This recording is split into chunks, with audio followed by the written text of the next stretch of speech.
like we were all together, so we felt safe. We were like in this huddle. And this noise was coming in closer and closer, and it stopped.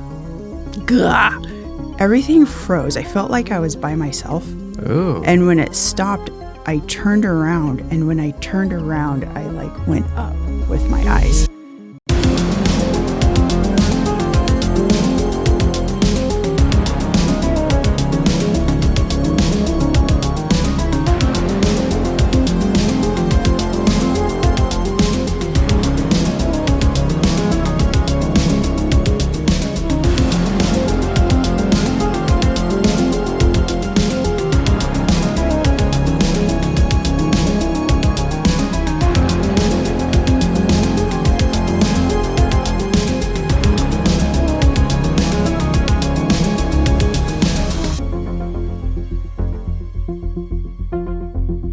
Welcome back to Sincerely Supernatural, where we talk about the strange, mysterious, and unexplained, among other things. I am your host, Seth, and today we have a very special co-host, my boo, my better half, the love of my life, Jennifer. Hi. Hi. Thanks for having me. Thanks for being on. I'm really excited. Do we call you Jennifer, Jenny, Jen? What do I call you? Well, growing up, I was Jenny. I'll see people from the old stomping grounds, and they say, Jenny. From, like, the block? Yeah. Why don't you tell us a little bit about you, though? Okay. I have 2 children with you. Mm-hmm.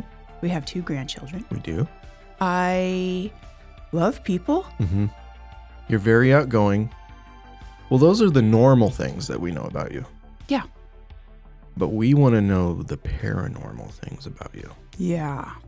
And you have a really good story that makes me pretty jealous. And it has since you told me about it. Were we married when you told me? No. It was before we were married. Yeah. So before we tell people just what it is, what year did this happen? I feel like it was my junior summer, though. Okay. Yeah. I think it was my junior summer. Junior year? 92. So this was 91 or 92. Mm-hmm. It was quite a while ago, but it's stuck with you what happened. Oh, yeah. And just to set this up for the listeners, viewers, Mm-hmm. we've both lived in Montana all of our lives. Like you are a Yeah. Oh, yeah. Like 5th generation. 5th gen. Mhm. I moved here from Oregon when I was 3. Montana is the only thing Yeah. that I know. And when we were little, we grew up about a mile apart. Maybe 2. 2 miles? Yeah. In the foothills of some pretty rural, dense forested mountains. We grew up in like the little community outside the little town that you drive through. Yeah. And you're like, oh, this is a weird little community. My whole point of that is we grew up in the woods. Yeah. Like the deep woods. Yeah. And we lived about 2 miles away, but we never met because you went to school. Your parents wanted you to go to this smaller rural school because it was smaller than the small school that I went to. Yeah. I went to the country school. Yeah. You went to the village school. the village school. It really was. Yeah. They were both very small, but you went one way. Mm-hmm. I went the other, so we never met. Right. On top of that, you were 3 years older than I am. I am a cougar. Yeah. So I would have been in kindergarten. I'm just kidding. But anyway, 1992, foothills of the mountains, very dense forest. Mm-hmm. What were you doing on this particular night? Okay, so my friends and I, maybe like 7 or 8 of us, my house was like out towards the main road. And then we had like a big backyard. We had like just a little field, like where you would put like a garden. Right behind the garden was a pond. And then after the pond is where like the base of the mountain was. So my friends and I decided to just like go hang out in the woods because that's what people in our community did. About what time do you think it was? I remember when we headed out there, it was dusky. It wasn't dark. So this was summer and dusk was setting in, so it was probably like 9 p.m. Yeah. It was late in the night. Yeah. Okay. Yeah, we all just went traipsing back there. I remember walking past the pond, and then we got back into the woods, and we had an old tree fort. We were playing around on that. And then somebody had the idea to let's play hide and seek, like split up into teams. Sure. So there's like 3 or 4 on each team. By this time, was it dark? It was probably starting to get darker. Not like dark yet. Mm-hmm. But getting darker. So we played like a couple rounds and stuff. And yeah, just like thinking back, playing hide and seek in the woods with your friends is like, you know, the best thing as teenagers and stuff. It's just like. Those were the days. Those were the days, man. I wish you knew that you were in the good old days when you were in the good old days. Yeah. Andrew Bernard. So you guys are playing hide and seek. Yeah. And so I did have a rule because I go back there a lot. And my rule was if I like looked through the trees and I could see my back porch light, I knew that I was in the safety zone. If I ever got to the point where I couldn't see the back porch light through the trees, through the pond, the garden, the yard, I'd gone too far. Mm-hmm. So I always just kind of kept that in mind. And plus it was just like a beacon, like, you know, safety net. Yeah. So we decided to play one more game. And by this time it was like dark. And so I just kind of kept glancing for the backlight and I could see it. Everything's fine. So, Can I ask you a question? Yeah. How far away do you think that you were from the house? less than a quarter of a mile.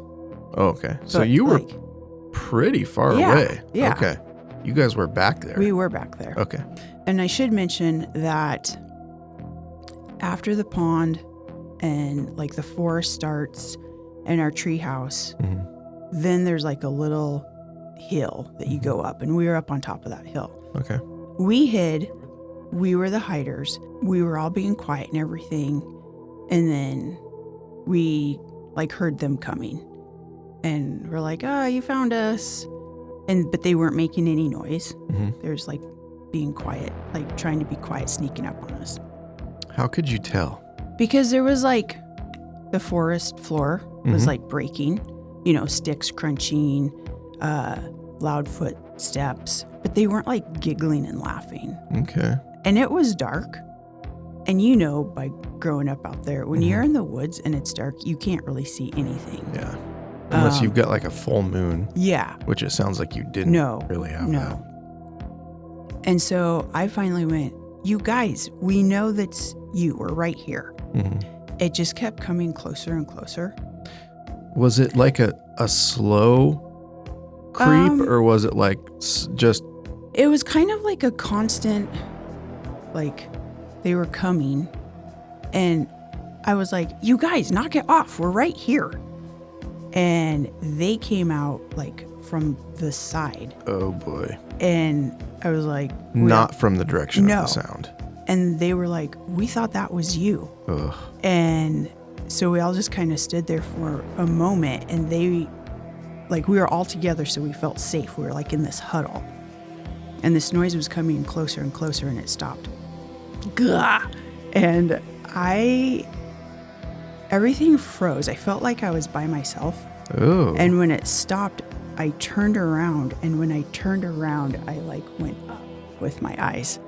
I told you this so many times, but like, you know, when something is happening and you have like 20 thoughts all within the split second, right? That happened to me. And I had all of those thoughts, but then I yelled, run! And we all took off for the light. Tell me what those thoughts were. What went through your mind in that adrenaline-fueled split second? Yeah. Okay. Thought number 1. Why is it so tall? Okay. Is this my brother? He's not that tall. Is it the old neighbor? He's not that tall and he's too old. Why is it wearing a huge coat? It's like the, you know, It's summertime. heat of summer. Why is its arms past its knees. Why is it wearing giant sunglasses? It's dark out. And then also, like, how is it making so much noise? Like, so loud. Okay. I want to go back in time and slow it all down. Okay. The mountains that you're talking about that you lived near, the foothills, were to the east. Yeah. The main road is to the west. Yeah. And runs north and south. Yeah. Which direction did the noises, the footsteps, initially come from? From the east. So it was coming from the mountain. Yeah. The deeper woods. Yeah. Yep. Okay. I think when you initially told me this, you thought a homeless guy was in the woods. Yeah. A homeless guy wearing a fur coat and sunglasses at night. Yeah. Who was 8 feet tall? 7 feet tall? Oh, at least like 8 to 9. 8 to 9 feet tall. And when you were telling me this, I had already been like into Bigfoot since I was a tiny kid. And I, not so much. And you're telling me all of the trademark signs of Bigfoot activity. And I was like, you saw a Bigfoot. Like, I don't feel like I did Inception. I didn't. Right. But once I started telling you this stuff and you were going back in your mind, you're like, yeah, he wasn't wearing a coat. Yeah, no. He wasn't wearing sunglasses. You thought in your brain initially, you told me you thought he was wearing a big coat because you thought his sleeves were extending past his knees. Yeah. Because in your brain, you're so attuned to seeing a human, you're like, well, if that's a human, they got to be wearing a coat because their arms are so long. Yeah. But he wasn't wearing a coat. No. And he wasn't wearing sunglasses. That I remember so specifically. Like when I saw it, like in my head, like your brain tells you that it's a human because, you know, you don't just see a Bigfoot every day. Right. So I was like, they were just like taking up almost like his whole face. These two like metal reflector. Like black? No, they were like silvery, white. I didn't know reflectors. that. Yeah. Yeah. Whoa, that makes the hair on the back of my neck stand. Yeah. Were they in proportion to its head? Did it have a huge head and, you know, bigger than normal eyes, but it wasn't like a gray alien with huge... No. One of the thoughts was like, how does that person, like it's taking up its whole face, but then I was like, but I can see the rest of its face. Like, yeah. And I know that I said that it was like dark out, but like I could see it. Yeah, I mean... I don't know. It was weird. You can see when it's dark in the woods, people know this, but there's always ambient light from something. Your eyes adjust. And your eyes adjust. It's just like you can't see all the way through to whatever. But if there's someone standing next to you, you can see... Like you could see each other, but pretty you much their couldn't, features. like see the horses in the next pasture. Right. Yeah.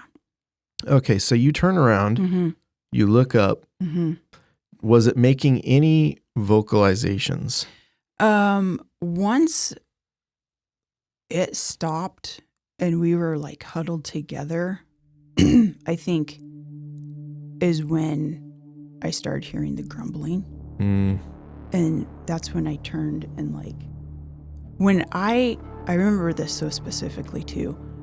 When I turned around, it almost was like I was sitting on the forest floor and like looking up, you know, if somebody's talking to you. But when I turned, I just expected to like, you know, see something right here. But I like, turned and just like went up. And he was probably like, I don't know, 10 feet away maybe. 10 feet and you still had to like look up. And that's when he started yelling at us. Yelling? Yeah. Okay, I so mean, before you turned, you heard grumbling? Yeah, like... Oh, boy. And then he yelled? Yeah, and then it got loud, and that's when I was like, oh, run! My word. Like, what did he do when he yelled? Was it like a raw? Or no, was it like... What?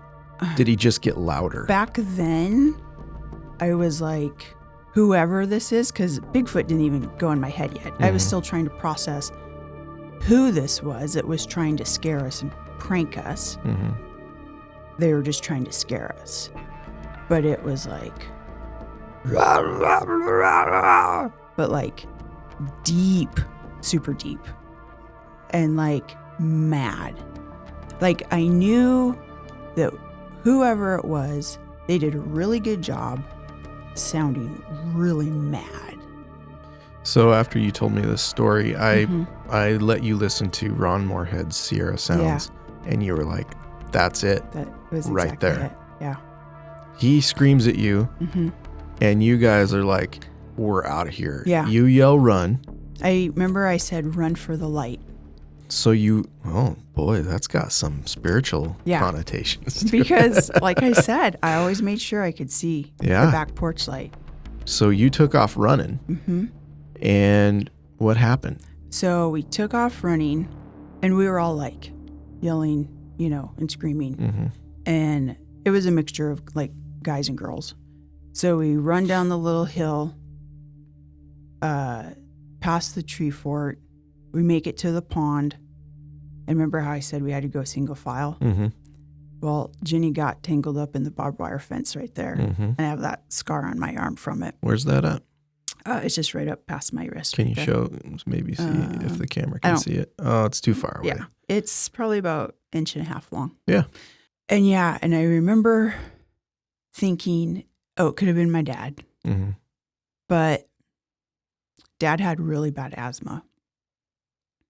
And so we got back to the house, and we run in the back sliding glass door that like enters into our dining room. And then right off the dining room was our living room. And we came running in, and I think my mom was like, what's going on? And I'm like, Mom, where's Jason? And she's like, he's at his friend's house. And I was like, where's Dad? And Dad was sitting in the chair reading the newspaper. And even if it had been him, like there's no way he could have made it back to the house before us. Right. Because one, he had asthma, and he would have been like wheezing and huffing and puffing. Yeah.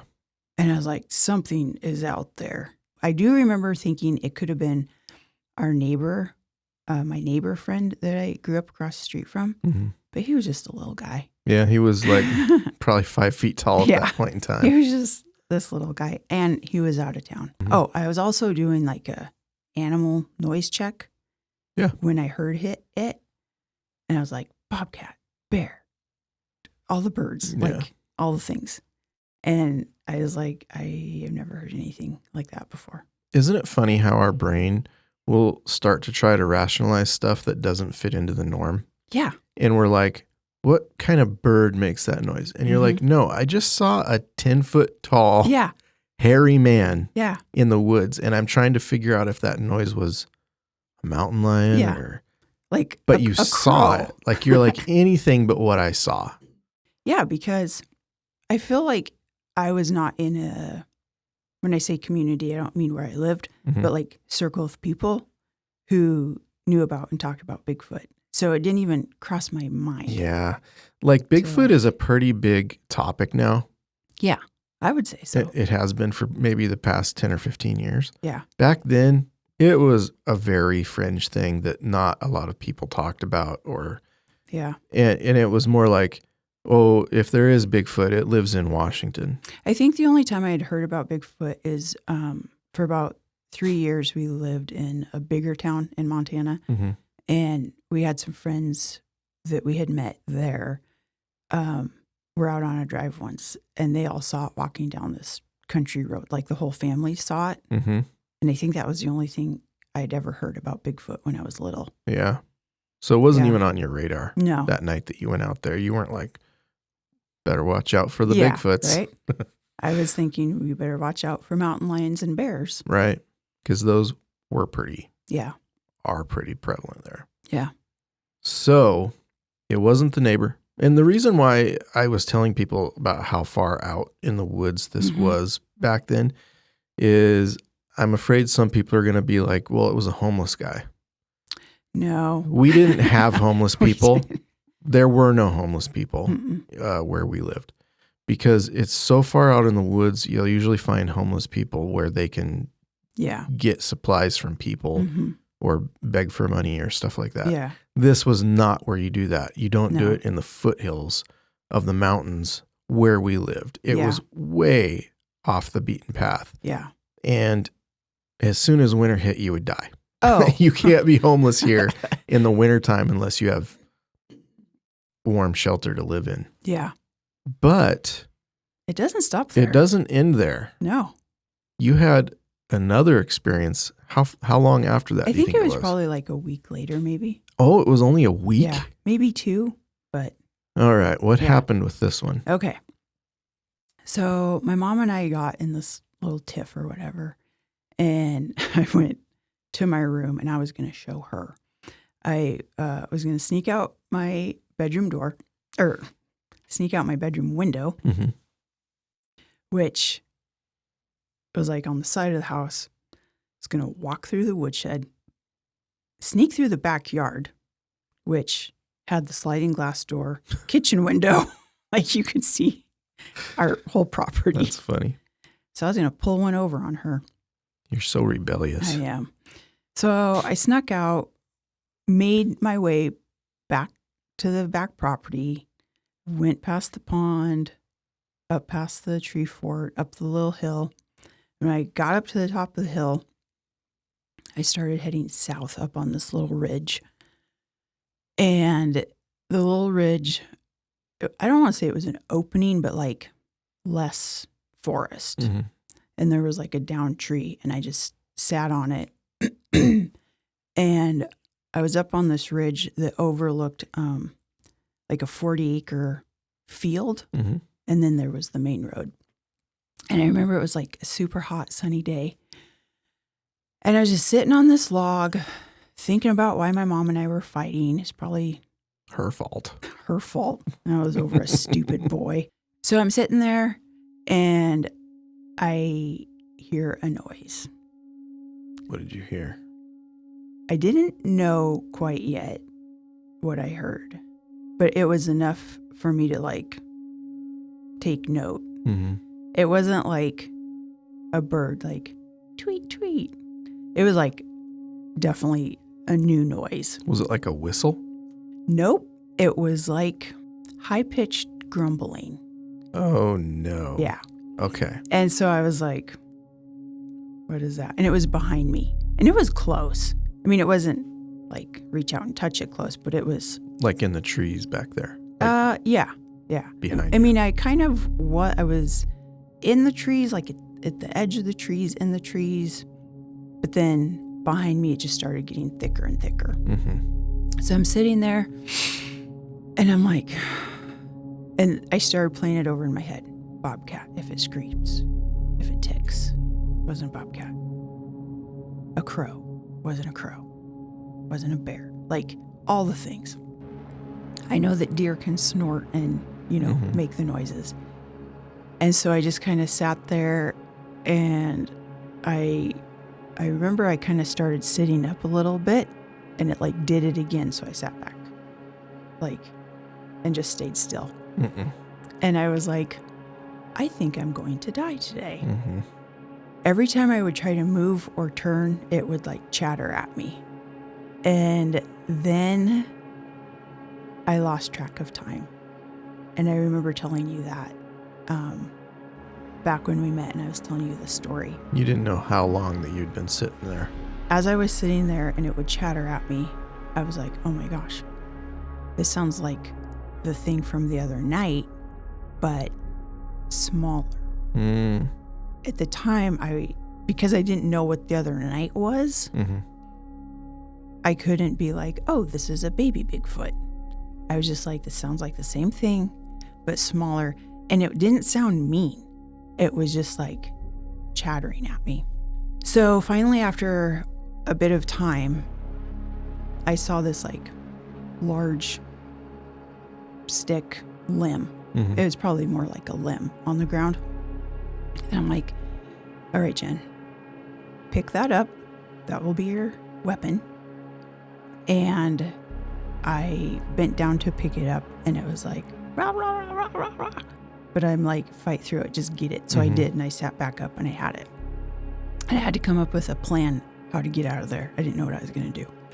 So I saw the field, saw the road, and I'm like, okay, your only chance of survival at this point is you get your butt up off this log, you run down this hill, you run through the field, and if whatever's behind you is going to kill you, hopefully there will be a car driving by on the road and we'll see it all happen in this big open field.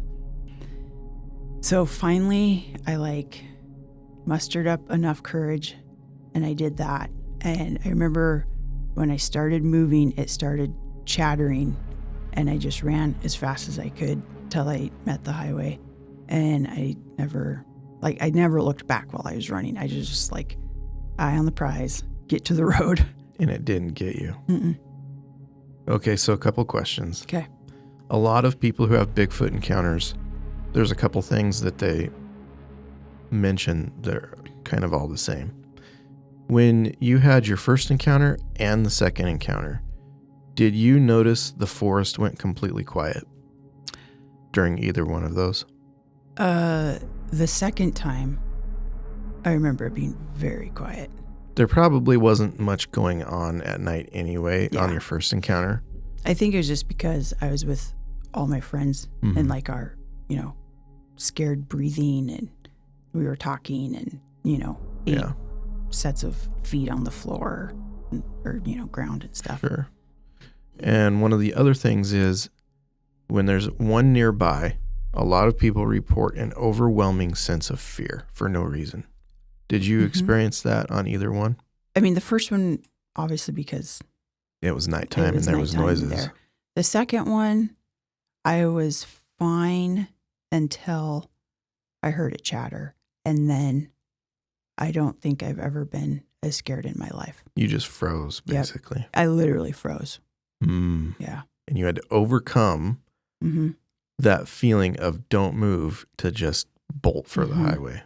And like I said, I lost track of time. I literally felt frozen in fear.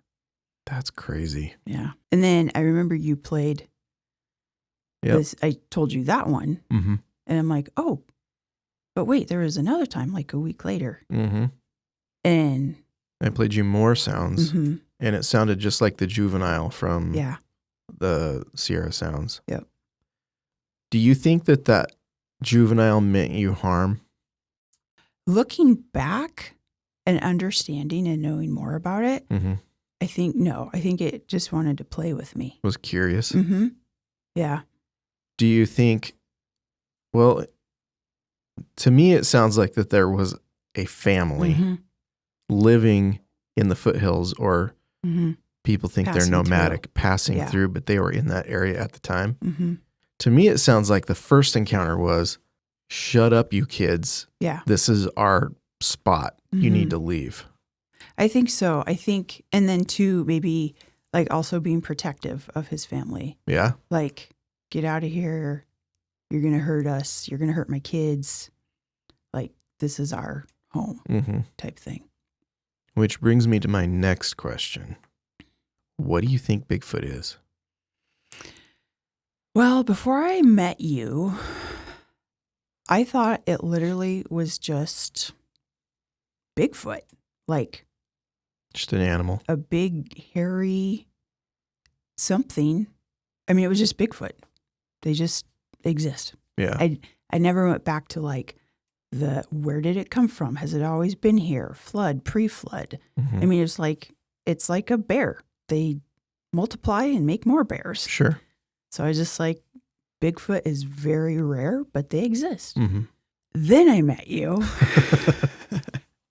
and we started talking, and you showed me the parts in the Bible and about the Nephilim. And it kind of opened my eyes a little bit. So I think that they are of the Nephilim. I think that they are demons that take form in big hairy bodies. Mostly when you're growing up, when people talk about Bigfoot, when I was growing up at least, it was always he's the missing link between man and ape. He's like this transition animal, which I never believed because I don't believe in evolution. Yeah. I don't think it's real. Yeah. So then I went to the Bible looking at this type of stuff. And I think my theories have changed over time, but I think that I've settled on, I think that they were made to be avatars. Kind of like the movie.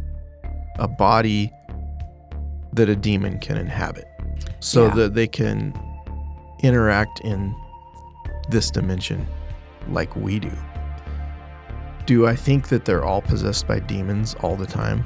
No, I don't think that they are. I think they can be because that's why they were created as an earth suit, basically.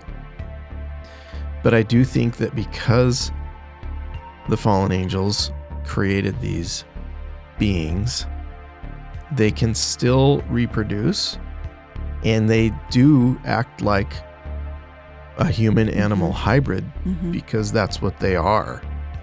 So I guess what I'm saying is that night, you may not have come face to face with a demon, but you may have come face to face with something a fallen angel made that a demon could inhabit. Yeah.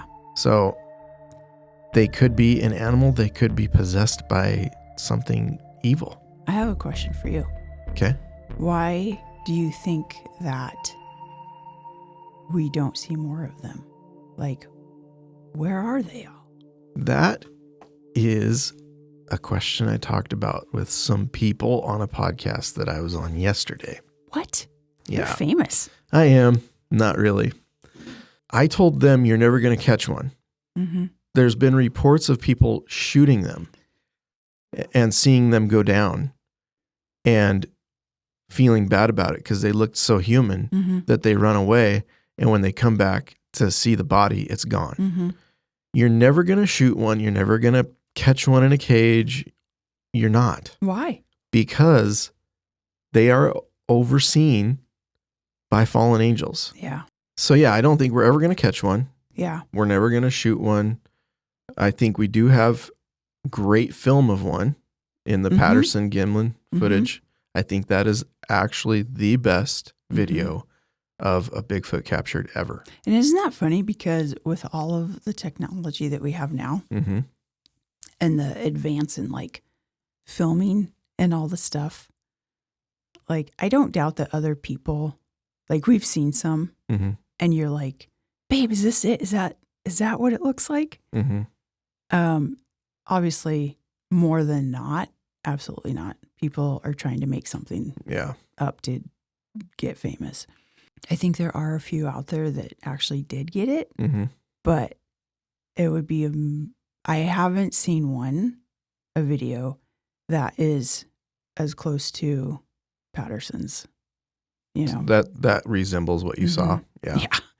Like the Patterson Gimlin footage is unparalleled, I think. There's some footage called the Freeman footage, which I think is real as well. It's just not as clear as the Patterson Gimlin footage. But we talked about this on the podcast yesterday. So many people have tried to recreate. They've even had movie special effects people try to make a suit that does that, and they can't. Yeah. Because the bones are a different length and it walks different than a human. Yeah. They can't replicate it. Looking back, like knowing what I know now and being not more of an adult, being an adult, because I was just a kid then, like 17 or 16, whatever. I wish more than anything I had turned around that day on the log. Oh, really? Yeah. Oh. Like, I'm not afraid of it now. Like, if we were out in the woods and I heard it, I would definitely run towards it. What? Yeah. I would hold you back. I would fight past you. Are you kidding me? I want to see one. Like, I don't want to invite Satan be gone. I don't want to invite that into my life. Right. But I would not be sad if one walked in front of my car one night. Yeah. Well, here's the thing. They can't touch us because we're a child of God and we're protected. But yeah, knowing what I know now, I would definitely like. You would be into investigating it. Yeah, for sure. Man. But it's also, so spooky. When I was telling you about this back in the day when we first met, you talked about how people call it the frozen fear. Mm-hmm. Oh, I 100% had that. Yeah. The day on the log. Yeah.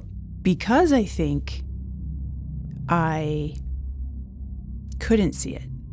The night up in the woods, I did see it, so I didn't have time to freeze. Mm-hmm. Like, knowing what you're seeing and like, that's not right, I have to get out of here. Mm-hmm. But hearing something and you can't see it, it was different. I don't know how to explain it. That is a very common thing with Bigfoot encounters is someone will be hiking or walking into a spot or even driving a car, mm-hmm. and they get hit with an invisible wall of fear, mm-hmm. and they can't go further. Yeah. They're just frozen. They can go that way, yeah, but they can't go forward.